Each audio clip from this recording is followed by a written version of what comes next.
वास्तव में सुबह मुझे बारामूला के कार्यक्रम में जाना था और वो कार्यक्रम कृषि विभाग एग्रीकल्चर डिपार्टमेंट ने आयोजित किया था।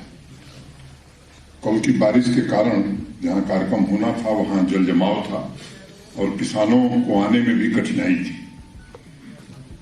हाई डेंसिटी प्लांटेशन का एक बड़ा अभियान यहां शुरू हो, इसको लेकर के नेफेड के साथ जम्मू कश्मीर संघ राज्य क्षेत्र ने MOU साइन किया है, जिसमें 5500 मैंने 5500 हेक्टेयर में हाई डेंसिटी प्लांटेशन करने का लक्ष्य आने वाले 5 वर्षों में रखा गया है। मैं समझता हूं कि यहाँ की अर्थव्यवस्था को बदलने में इसका बड़ा योगदान हो सकता है। मैं सोचा था कि बारामूला की उस पवित्र मिट्टी को नमन करने का आज सौभाग्य मिलेगा जहां मकबूल शेरवानी साहब पैदा हुए थे और जिनके कारण आज जम्मू कश्मीर बचा हुआ है, लेकिन वो अवसर नहीं मिला। पिछले 8 मार्च को देश के सम्माननीय प्रधानमंत्री जी ने एक बैठक करी थी। आप सबको मालूम है कि ये आजादी का अमृत महोत्सव मैंने 75वां वर्ष चल रहा है। 15 अगस्त 2022 को 75 वर्ष हमारे पूरे हुए। उस कार्यक्रम में जब चर्चा हो रही थी, मैं भी उस कार्यक्रम से जुड़ा हुआ था।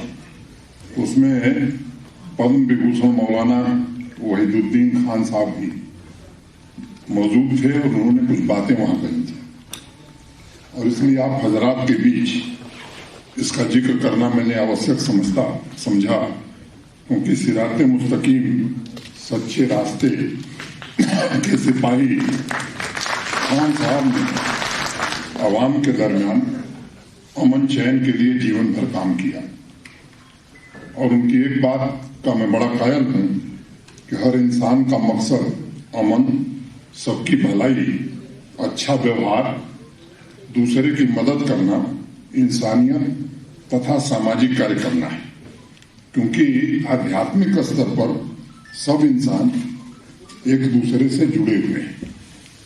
फिर सवाल ये उठता है कि आध्यात्मिक स्तर है क्या? मैं समझता हूं कि जहां भी आंख पड़े, अगर वहां प्रभु के दर्शन हो, परवरदिगार के दीदार हो, तो मैं समझता हूं कि वही आध्यात्मिक स्तर है। मैं बात शुरू करूं, यहां मेरे पूर्व भी कुछ बातें कही गई हैं। मैं एक निवेदन करना चाहता हूं कि जम्मू कश्मीर को जरा समझने की जरूरत है और वो मैं 2 मिनट में अपनी बात रखना चाहता हूं। आप में से अनेक लोगों को मालूम होगा कि पिछले फाइनेंशियल ईयर में जम्मू कश्मीर का जो बजट था वो 1 लाख करोड़ रुपए का था। उसके पहले के वर्ष में 90,000 करोड़ रुपए का था। इस बार जो लोकसभा ने पारित किया है वो 1,08,000 करोड़ का है। राज्यसभा में भी मैं उम्मीद करता हूं कि आज या कल पारित हो जाएगा। आबादी आप सब जानते हैं जम्मू कश्मीर की 1 करोड़ 30 लाख है।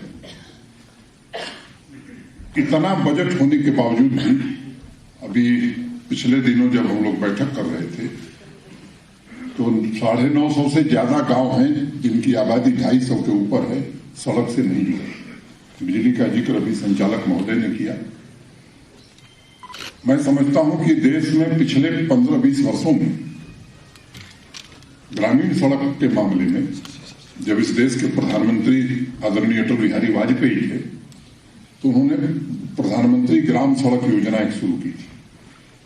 वो योजना शुरू हुई थी इस हिसाब से कि देश में 1000 आबादी के जो गांव हैं वो इस योजना में जोड़े जाएंगे। जब देश के बाकी हिस्से के 1000 आबादी के गांव जोड़े जा रहे थे, तो उस समय भारत सरकार ने तय किया था कि जो हिली स्टेट्स है, जिसमें जम्मू कश्मीर भी आता है, वहां के 500 के ऊपर की आबादी के गांव जोड़े जाएंगे। जब 1000 आबादी के गांव जुड़ गए तो भारत सरकार ने तय किया कि अब 500 की ऊपर की आबादी के जो गांव हैं उन्हें जोड़ा जाएगा। देश के बाकी राज्यों में जहां ये मानक 500 की आबादी का था, वहीं जम्मू कश्मीर और बाकी पर्वतीय क्षेत्रों के लिए, हिली स्टेट्स के लिए 250 आबादी का था। अब मुझे लगता है कि हम ही बचे हैं जहां 250 आबादी के 937, अगर संख्या मुझे ठीक याद है, या 957 गांव बचे हैं जो सड़क से नहीं जुड़े।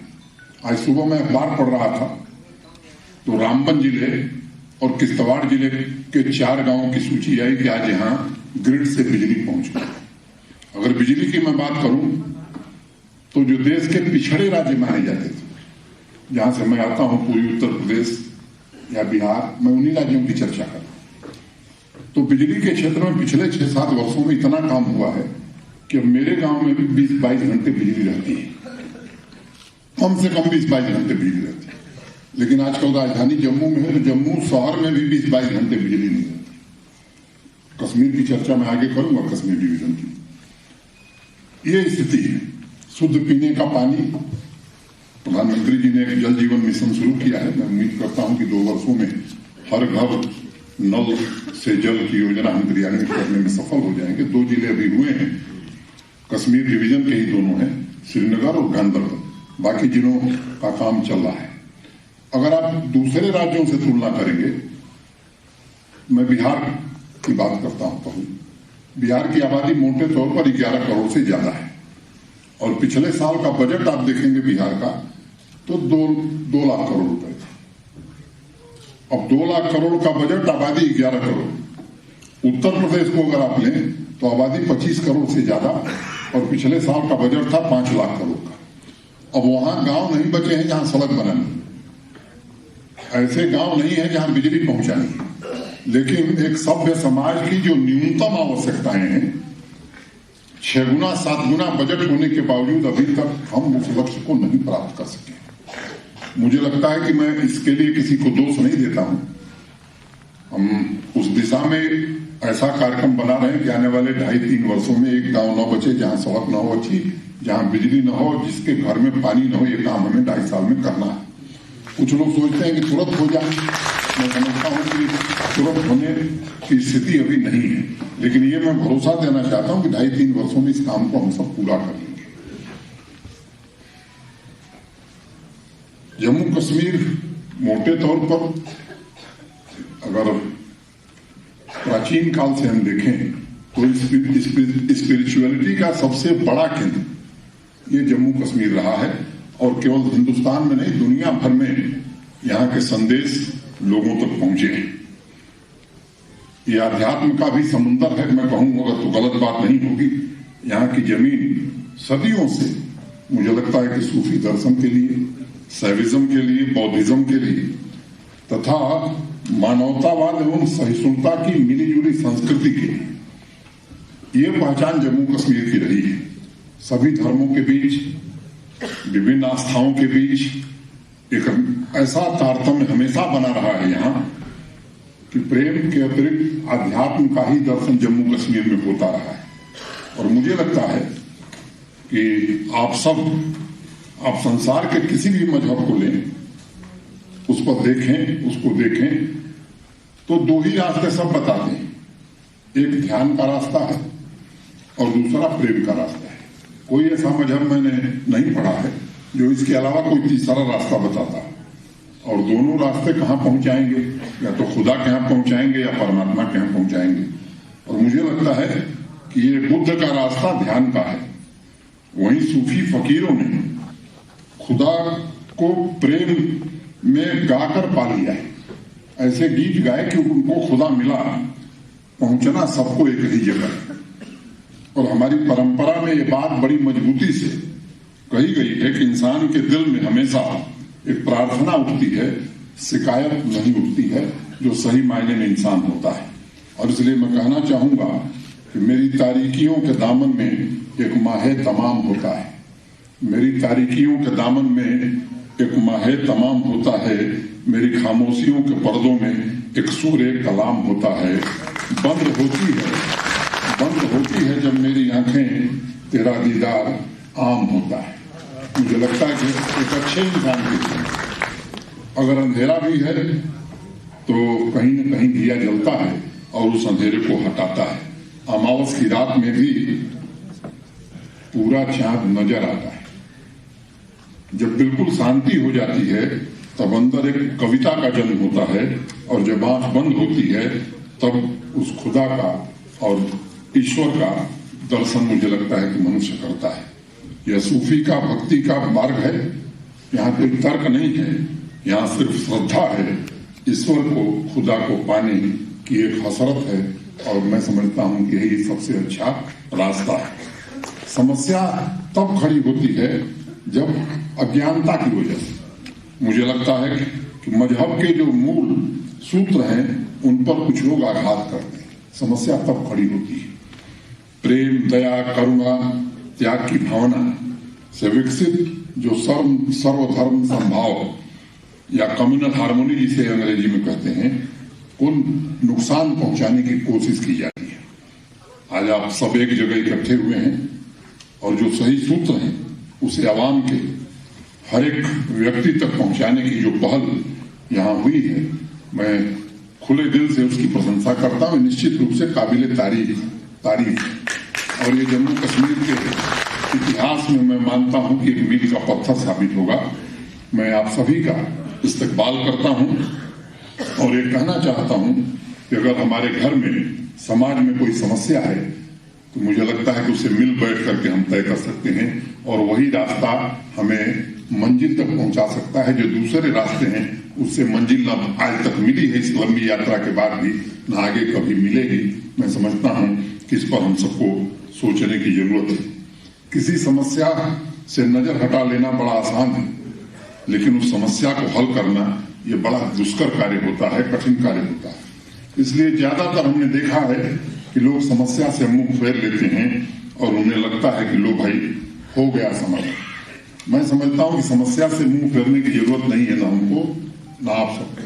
समस्या का सामना करना, मुझे लगता है कि यही हमारे लिए रास्ता है, तभी हम समाधान तक पहुंचे हैं। तो मुझे खुशी है कि आप सब आवाम के टार्च बियर हैं, पथ प्रदर्शक हैं, गाइड हैं, और एजुकेशन के मॉडर्नाइजेशन पर भी यहाँ चर्चा हुई है, काउंटर रेडिकलाइजेशन पर भी यहाँ चर्चा हुई है, तथा इस्लाम की सही व्याख्या लोगों तक पहुंचाई जाए, इसकी भी बात यहाँ की गई है।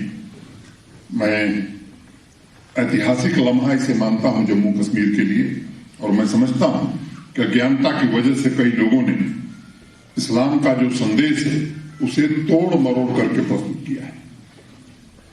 मैं ये नहीं कह सकता कि उनका वेस्टेड इंटरेस्ट है, क्योंकि मैं कहूंगा तो बात दूध का लग जाएगी, इसलिए मैं उस बात को नहीं कहूंगा। आप मुझसे बेहतर समझते हैं और मुझे लगता है कि इसको आप जरूर सोचें।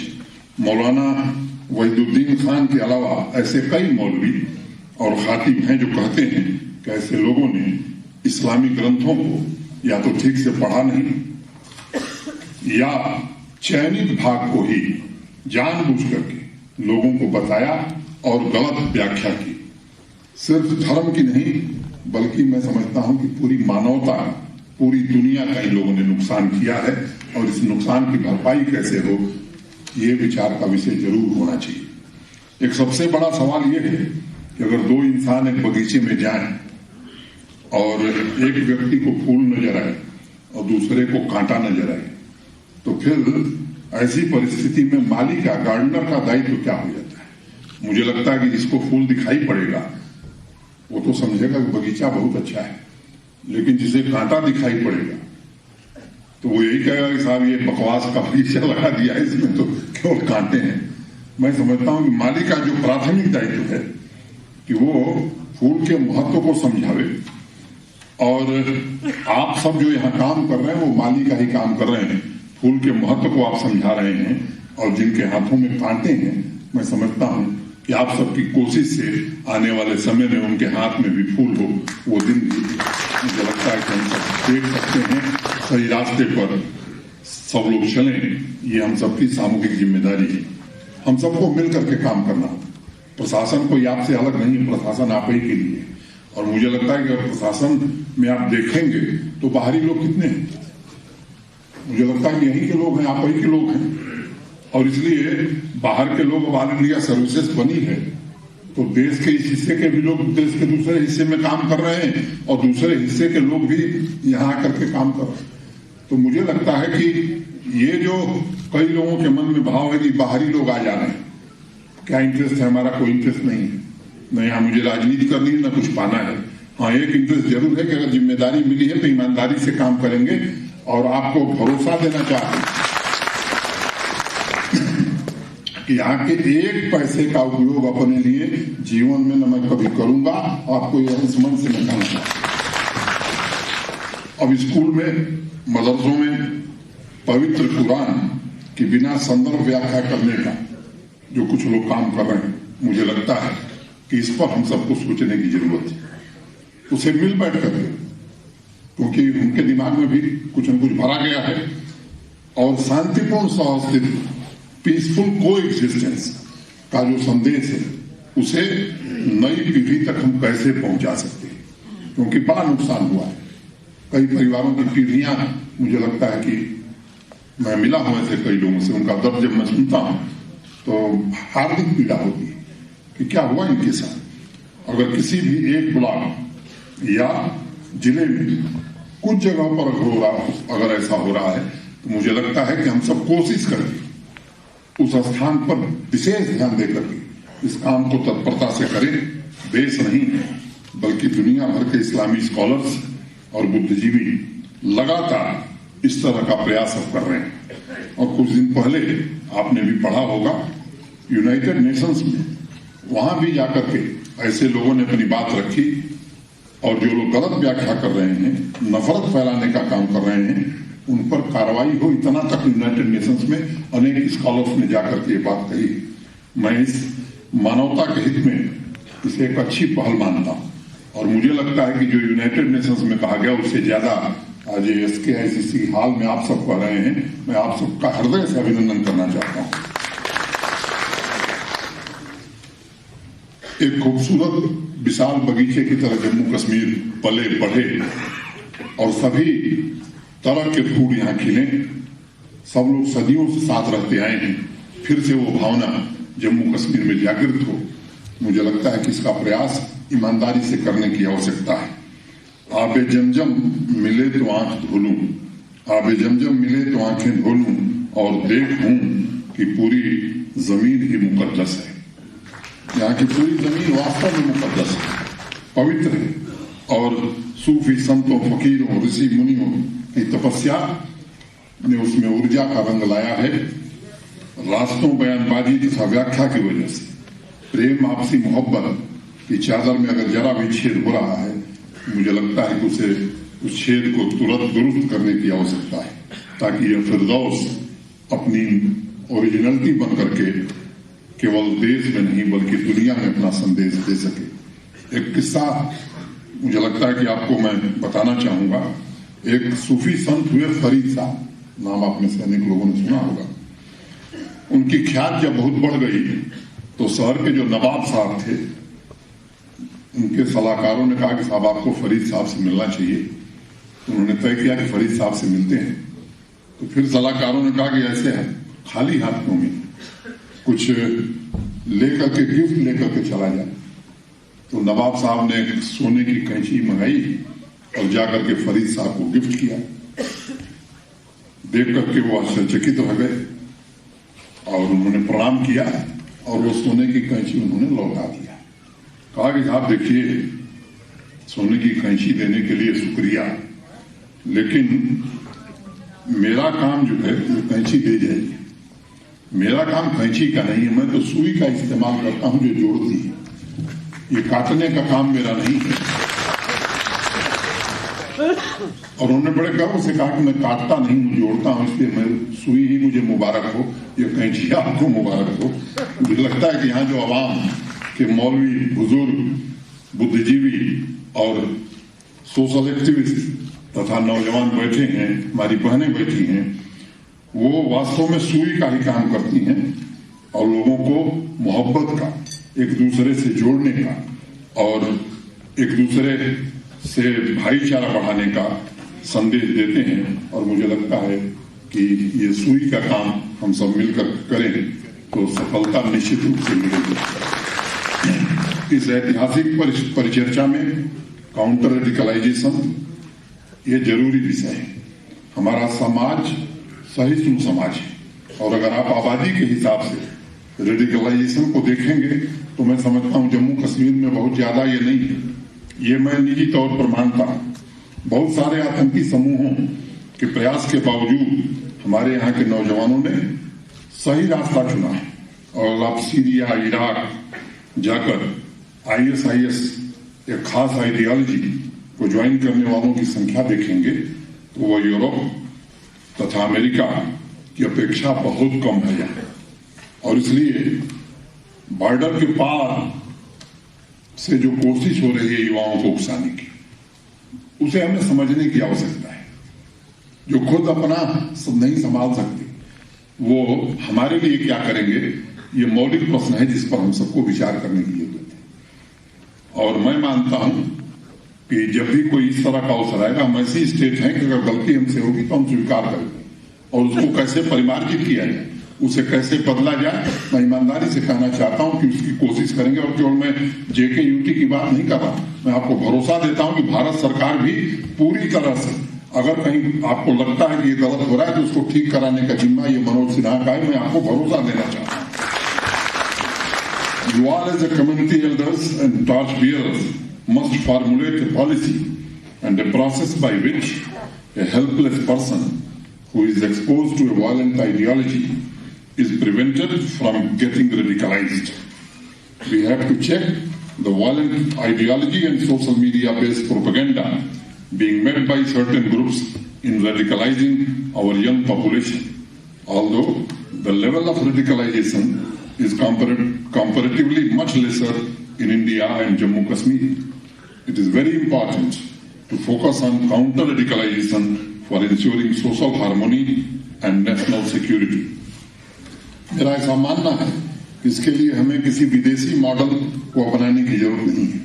हमारा जो सांस्कृतिक परिदृश्य है, हमारी जो विरासत है, बाकी देशों के मुकाबले भिन्न है और हमें अपने रास्ते पर ही चलने की जरूरत है। हमारे समाज में जो परिवार का रोल है, और विशेष तौर से जब बहन यहां से बोल रही, जो माँ का रोल है, जो माँ की भूमिका है, मैं समझता हूं वो अत्यंत महत्वपूर्ण है।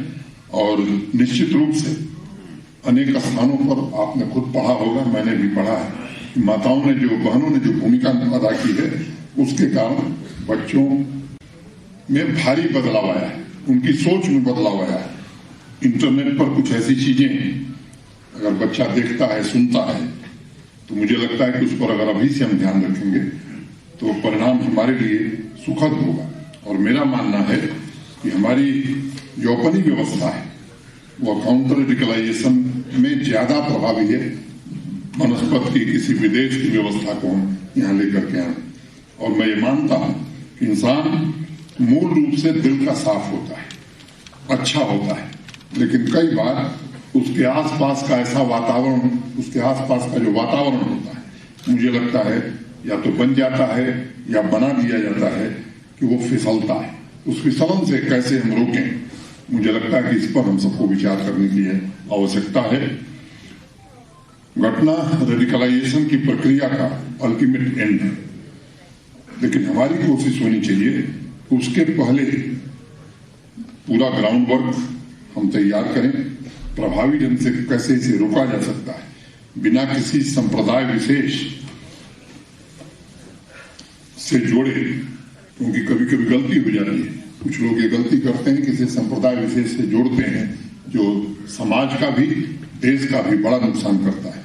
हमें सूफी परंपरा, धर्मगुरुओं तथा माताओं बहनों के माध्यम से इस काम को आगे बढ़ाने की आवश्यकता है। कई सारे केसेस ऐसे सामने आए हैं जिसमें बहुत पढ़ा लिखा व्यक्ति भी गलत रास्ते पर चला जाता है। उसमें परिवार को तथा धर्म गुरु लोगों को कॉन्फिडेंस में लेकर के उसकी दिशा को ठीक करना मुझे लगता है कि आवश्यक होता है। इस पूरी प्रक्रिया में मेन स्ट्रीम मीडिया की भी बड़ी भूमिका है, क्योंकि कभी कभी इंडिविजुअल केसेस की रिपोर्टिंग इस तरह से कर दी जाती है कि इसका बुरा असर पड़ता है। तो आप सबसे भी मेरा निवेदन है कि कोई ऐसा काम हमारी ओर से न हो जिसका खराब इम्पैक्ट पड़े। बॉर्डर के उस पार से आम लोगों को, समाज को भी भड़काने का अनवरत प्रयास हो रहा है। और मुझे लगता है कि परिवार तथा धर्मगुरुओं का अधिक से अधिक पार्टिसिपेशन, सही विचारों का प्रसार इस काम में समाज की भी मदद करेगा, इस यूटी की भी मदद करेगा और देश की भी मदद करेगा। यहाँ के युवा वर्ग में कमाल का टैलेंट है। अभी आपने सुना प्रोफेसर साहब को, उन्हें सही रास्ता दिखाना, अवसर प्रदान करना। और मैं आपको निवेदन करना चाहता हूं कि प्रशासन पूरी तरह से इसके लिए प्रयास कर रहा है, कटिबद्ध है। स्कूली शिक्षा में अनुकूल बदलाव करना हो, हम उस पर भी काम कर रहे हैं। अब 5 तक की शिक्षा जो न्यू एजुकेशन पॉलिसी आई, वो मातृभाषा में हो। मुझे लगता है कि उस हिसाब से भी हम सब तैयारी कर रहे हैं। और यहाँ की जो 5 आधिकारिक भाषाएं, उसमें यहाँ के बच्चे पढ़ें, इसके लिए पाठ्य पुस्तकें तैयार की जा रही हैं। हम ये भी कोशिश कर रहे हैं कि जम्मू कश्मीर की जो प्रेरक लघु कथाएं, उन कथाओं को इन 5 भाषाओं में अनुवाद करके देश के दूसरे हिस्सों में भी भेजा जाए, ताकि देश के लोग भी जान सकें। और देश के दूसरे हिस्से की जो इस तरह की लघु कथाएं हैं, जो प्रेरणा दे सकती हैं बच्चों को, नौजवानों को, उनको भी इन 5 भाषाओं में अनुवाद करके यहाँ के बच्चों को भी पढ़ाया जाए। मुझे लगता है कि ये प्रयोग जितना जल्द और जितना तेजी से हम करेंगे, वो निश्चित रूप से इसको बदलने में मदद करेगा। हमारे रोल मॉडल क्या होने चाहिए? मुझे लगता है इस पर हमें विचार करने की जरूरत है। कौन होगा रोल मॉडल? मुझे लगता है मुझसे कोई सवाल पूछे तो मेरे जहन में 2 नाम आते हैं। पहला नाम मकबूल शेरवानी का और दूसरा नाम ब्रिगेडियर राजेंद्र गिरी का। ये अगर हम इनको रोल मॉडल बनाते हैं, वो वीमेन सेल्फ डिफेंस कोर की जो हमारी महिलाएं थी, यहाँ जब दुनिया में कहीं महिलाएं वॉरियर का काम नहीं करती थी, तब यहाँ की महिलाएं काम करती। मुझे लगता है हमारी प्रेरणा की स्रोत वो हो सकती है। उनकी किताबों, उनका वर्णन अगर हम किताबों में नौजवान पीढ़ी को पहुंचाते हैं, ऐसे महान लोगों के बारे में हम अगर बच्चों को बताते हैं, तो मुझे लगता है कि उनसे उनको प्रेरणा मिलेगी। एजुकेशन के मॉडर्नाइजेशन के लिए भी काम हो रहा है।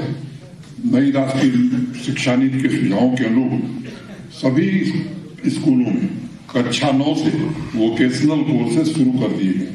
इसके अलावा समग्र शिक्षा अभियान के अंतर्गत 715 स्कूलों में 44,351 बच्चों को वोकेशनल ट्रेनिंग दी जा रही है। जम्मू कश्मीर के स्कूलों में 607 वोकेशनल लैब स्थापित हो गई है और सभी स्कूलों की जियो टैगिंग भी करा दी गई है, जिससे सरकारी तथा प्राइवेट स्कूल के बारे में भी, उसकी फैसिलिटी के बारे में ऑनलाइन जानकारी प्रशासन को तो मिलेगी, आप सबको भी मिल सकती है। प्रधानमंत्री कौशल विकास योजना के अंतर्गत बारामूला का केंद्र टाटा की मदद से CIIT वो प्रारंभ कर दिया गया है और उसकी जो कैपेसिटी है वो 1400 बच्चों को हर साल ट्रेन करेंगे। अभी कोरोना के कारण इस बार 180 बच्चों ने ही प्रवेश किया है। जम्मू का केंद्र भी अगले महीने चालू होने जा रहा है। इस तरह के अनेक केंद्र हम इस पूरे यूटी में कोशिश ये करेंगे कि आने वाले 2 वर्षों में कोई ऐसा जिला न हो जहां इस तरह का एक केंद्र न बने। इस दिशा में हम सब काम कर रहे हैं।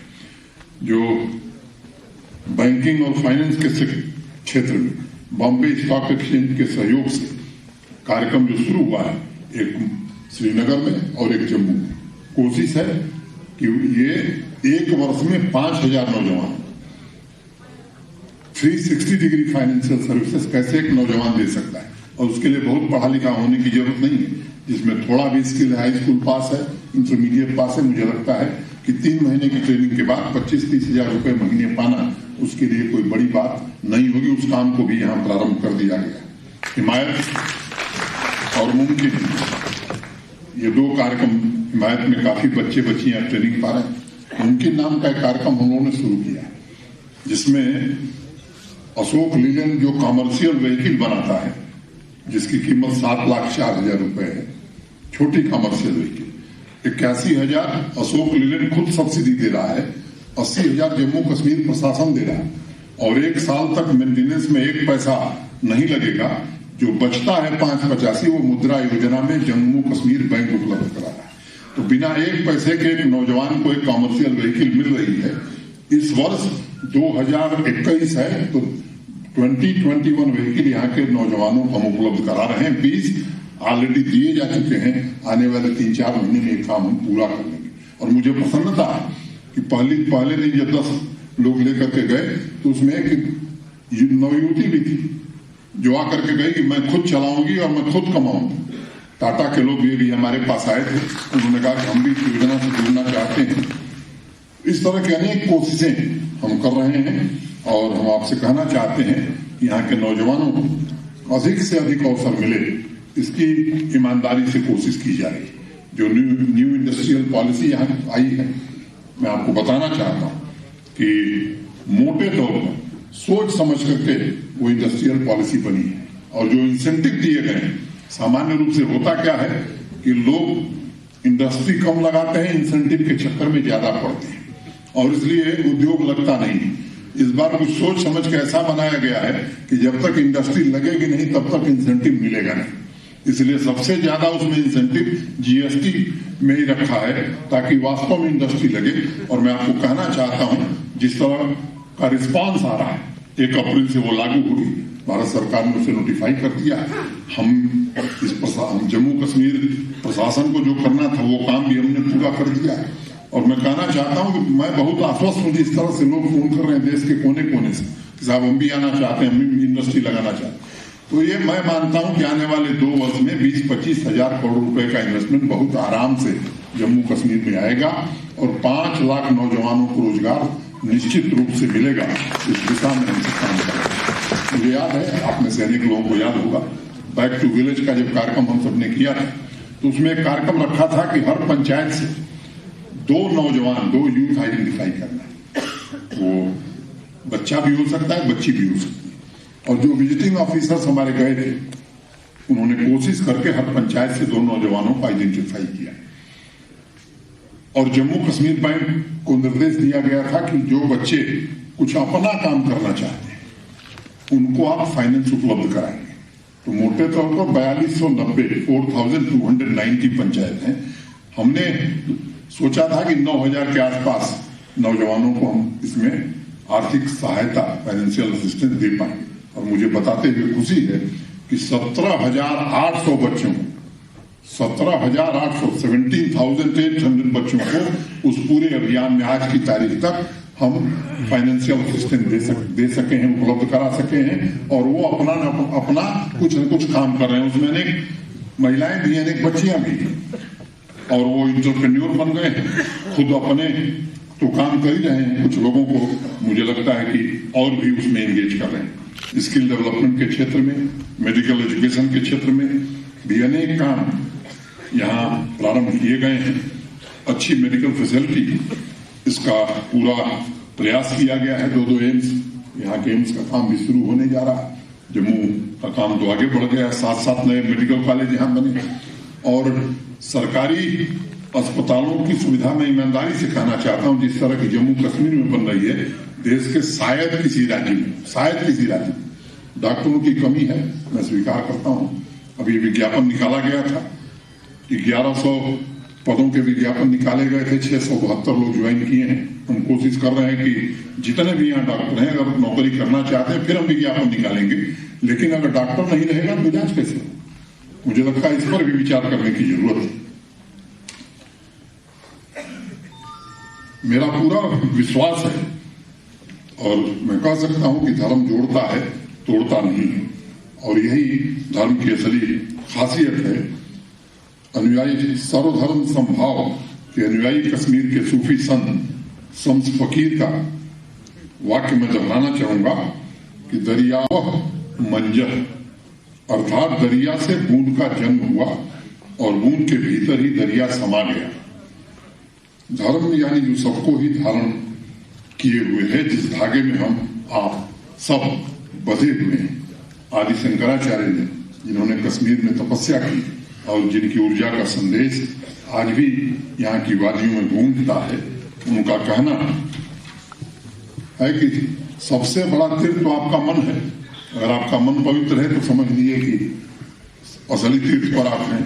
अज्ञान के कारण आत्मा सीमित लगती है, लेकिन जब अज्ञान का अंधेरा मिट जाता है तब आत्मा के वास्तविक स्वरूप का ज्ञान हो जाता है। जैसे बादलों के हट जाने पर सूर्य दिखाई देता है, वैसे ही मुझे लगता है कि अज्ञान के हटने के बाद वास्तव में हम अपने को पहचान पाते हैं। इस दर्शन को हमें आत्मसात करने की जरूरत है। युवा पीढ़ी का भविष्य, उनके नई सुबह और नए उजाले के लिए हम सबको मिलकर के काम करने की जरूरत है। एक संस्कृत के बड़े कवि हुए भवभूत, पता नहीं आप में से किसी ने उनका नाम सुना है कि नहीं। संस्कृत का सबसे बड़ा महाकाव्य मैं कहूं कि कालिदास के बाद भवभूत जी के टक्कर का कोई विद्वान नहीं। उनकी एक कहानी मैं आपको बताना चाहता हूं। जब बच्चे थे भवभूत पाठशाला में जाते थे, गुरुकुल रहा होगा, मन से पढ़ते थे। पूरे विद्यालय में उनकी बड़ी चर्चा थी कि बहुत पढ़ाई लिखाई में बहुत अच्छे हैं। और जब वो घर आते थे तो उनके पिताजी रोज डांट पिलाते थे, तुम पढ़ते नहीं हो, आवारागर्दी करते हो। तो एक दिन भवभूत उब गए, मैं इतना मेहनत से पढ़ाई कर रहा हूं तो भी मेरे पिताजी रोज डांटते हैं। तो उन्होंने तय किया कि आज पिताजी की हत्या कर देता हूं। तो आप लोग पता नहीं जानते हैं, हम लोगों के इलाके में एक लोहे का हथियार होता था, गणासा। गणासे से लोग गर्दन पर मार देते थे। तो भवभूत अपना गणासा ठीक ठाक करके, और पिताजी भोजन कर रहे थे रसोई घर में, बाहर खड़े थे, भोजन करके निकले और इनका काम हम तमाम करें। तो भवभूत की माता जी ने पूछा उनसे, भवभूत के पिताजी से, कि भाई इतना अच्छा पढ़ाई लिखाई कर रहा है, पूरे गांव में उसका नाम है, गांव में नहीं बल्कि अगल बगल भी शोहरत है, आप क्यों डांटते हो? उन्होंने कहा भाई देखो, जब डांटा हूं तभी यहां तक पहुंचा है, और मैं चाहता हूं कि इससे भी ज्यादा हो, आगे बढ़े, इसलिए मैं डांटता हूं। भवभूत बाहर सुन रहे थे तो उनको बड़ा पश्चाताप हुआ कि जिस आदमी की मैं हत्या करना चाहता था वो तो हमारे लिए मन में ये भाव रखता है। तो जब बाहर निकले पिताजी हाथ धोने के लिए, तो भवभूत उनके पैर पर अपना सर रख करके रोने लगे। तो उन्होंने कहा कि हुआ क्या? तो उन्होंने बताया कि साहब मेरे मन में ऐसे ऐसे पाप आ गया और मुझे आप क्षमा करिए। तो उन्होंने कहा ठीक है, मैं बाप हूं, तुम पुत्र हो, गलती किए तो भी क्षमा। तो उनका नहीं, इससे काम नहीं बनेगा, मैं प्रायश्चित करना चाहता हूं, मुझे सजा दीजिए। तो उनको जो सजा दिया उनके पिताजी ने कहा कि ससुराल चले जाओ और बकरी चराओ। मैंने ससुराल जा करके और बकरी चराना, इससे बड़ा अपमान किसी का हो नहीं सकता है। तो वही सजा उनको दिया, और जब वो ससुराल गए बकरी चराने तो वही सबसे बड़ा संस्कृत का महाकाव्य उन्होंने लिखा। मुझे लगता है कि हमें भी इस किस्से से कुछ प्रेरणा लेने की जरूरत है, क्योंकि कोई यहाँ ऐसा नहीं है जो चाहता है किसी का नुकसान। सब लोग इसी भाव से हैं कि यहाँ के आवाम का भला हो, यहाँ के नौजवान का भला हो, और इस दिशा में हम सब मिलकर के काम करें। आप सब लोगों का मैं बहुत आभारी हूँ, सभी गुणीजनों का मैं धन्यवाद करता हूँ, और इस ऐतिहासिक आयोजन के लिए मैं कृतज्ञता ज्ञापित करता हूँ। और अंत में मैं कहना चाहूंगा कि चलो ऐसा सजदा करें, चलो ऐसा सजदा करें कि सब दीवारें गुम हो जाएं, कि सब दीवारें गुम हो जाएं, जहां मस्ती अपने आप में ऐसी ढले कि खुद ही गुम हो जाए। इस दिशा में हम सब सोचें, मदरसों में किस तरह से मॉडर्न एजुकेशन हम पहुंचा सकते हैं। और दूसरा जिक्र अभी मंच से भी हुआ है कि नशा की ओर यहाँ की युवा पीढ़ी जा रही है। आप सबसे विनम्रता पूर्वक मैं निवेदन करना चाहता हूं, जहां भी आपको अवसर मिल रहा है धार्मिक आयोजन, मुझे लगता है कि प्रशासन का जो काम है सेंटर बनाना, उस दिशा में हम काम करेंगे। लेकिन मैं आपसे विनम्रता पूर्वक निवेदन करना चाहता हूं कि आप भी जहां भी जाएं, मैं समझता हूं कि नौजवान को इस बात के लिए आगाह करने की जरूरत है कि ये साइलेंट किलर, इससे जितना बड़ा नुकसान होगा शायद उसकी हम कल्पना नहीं कर सकते हैं।